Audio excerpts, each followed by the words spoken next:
ناظرین، ایک ایسے خوبصورت علاقے کا سیر کرائیں گے آج آپ کو کہ آپ دیکھ کر دنگ رہ جائیں گے۔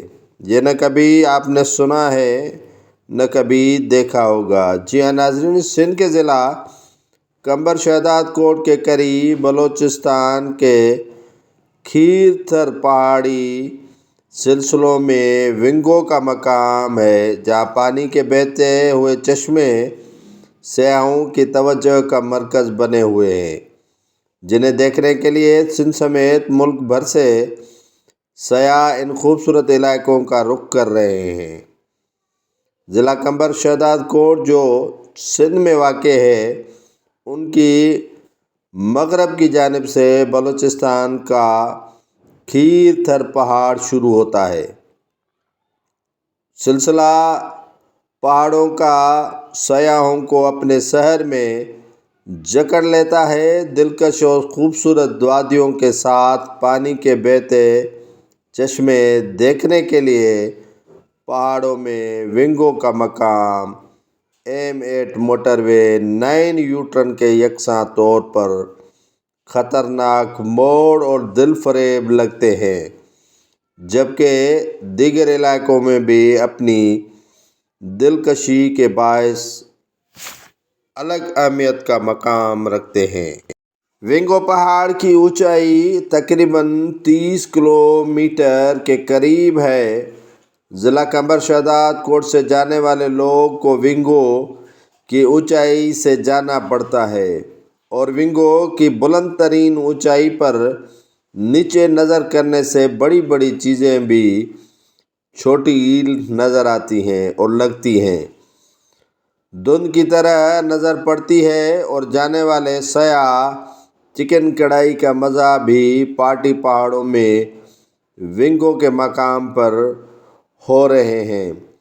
سندھ کے گرم ترین علاقے کے قریب بلوچستان کے اونچائی والے ان ٹھنڈے علاقوں میں سیاحوں کی تعداد و سرگرمیوں میں اور بھی زیادہ اس دوران بڑھ جاتی ہے۔ ناظرین، یہ ونگو کا مقام جو بلوچستان سندھ کے علاقے کمبر شہداد کوٹ کے عقب میں بھی ہے، لیکن تاحال حکومت بلوچستان کی جانب سے اس کو سیاحتی مقام کا درجہ تاحال نہ مل سکا ہے۔ جو بھی لوگ آتا ہے بڑا خوش ہو کر جاتا ہے۔ دل فریب نظارے، خوبصورت پہاڑیں، اونچائی اور جو موڑ آتے ہیں وہ بھی دل کو بھا جاتے ہیں۔ پاکستان کا یہ خوبصورت علاقہ جو گرمیوں میں بھی ٹھنڈی فضا قائم کر دیتا ہے، اس سیاحتی مقام کو پذیرائی دلوانے کے لیے نہ تو بلوچستان کی حکومت کی جانب سے کوئی اقدامات کیے گئے ہیں۔ حالیہ بارشوں کے باعث جو سڑکیں تباہ و برباد ہو گئی تھیں، ان کو دوبارہ آباد کرنے کا سلسلہ جو ہے وہ شروع ہو چکا ہے، لیکن وہ جو مقام سیاحت ہے ان کو پذیرائی تاحال نہیں دلوا سکے۔ یہاں لوگ اپنی مدد آپ کے تحت آتے ہیں اور گھوم پھر کر چشمے اور قدرتی نظارے دیکھ کر واپس چلے جاتے ہیں۔